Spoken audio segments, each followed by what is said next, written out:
కాకినాడ జిల్లా ఉప్పాడలో మత్స్యకారులు ఆందోళన దిగారు. ఫార్మా కంపెనీల ప్రభావంతో తాము జీవనోపాధి కోల్పోతున్నామని మత్స్యకారులు ఆందోళన దిగారు. డిప్యూటీ సీఎం పవన్ కళ్యాణ్ ఉప్పాడకు రావాలంటూ నినదించారు. అయితే విషయం తెలుసుకున్న డిప్యూటీ సీఎం పవన్ కళ్యాణ్ ఆందోళనపై స్పందించారు.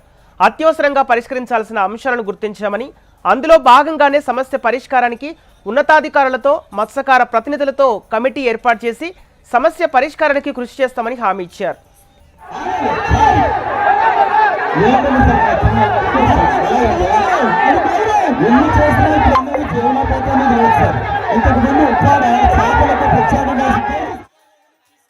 ఇక ఇదే అంశానికి సంబంధించి మరింత సమాచారం మా ప్రతినిధి ప్రసాద్ అందిస్తారు. ప్రసాద్, ఉప్పాడలో మత్స్యకారుల ఆందోళన ఆవేశంగా కట్టలు తెంచుకున్నట్టు తెలుస్తుంది.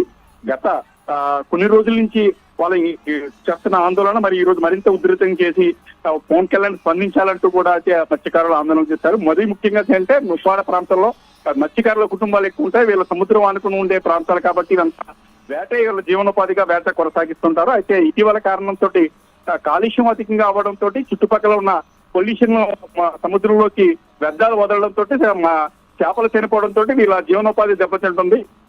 దాదాపు సముద్రం నుంచి ఒక 15-30-20 కిలోమీటర్ల లోపలికి వెళ్తే గానీ మత్స్య వేట కొనసాగించలేదు. అదే గతంలో అయితే కేవలం ఒక 2-3 కిలోమీటర్ల వరకైనా మత్స్యకారుల వేటకు వెళ్తుంటే వేట కొనసాగించేవారు.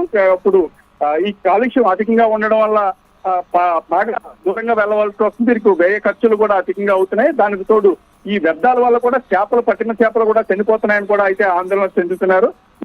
ఇతర ప్రాంతాలకు వెళ్ళి తమకి ఉపాధి కల్పించే విధంగా కూడా ఇతర ప్రాంతాలకు వెళ్ళి వేటాడుకునే విధంగా కూడా తమకి కావాలని కూడా పవన్ కళ్యాణ్ తెలియజేశారు.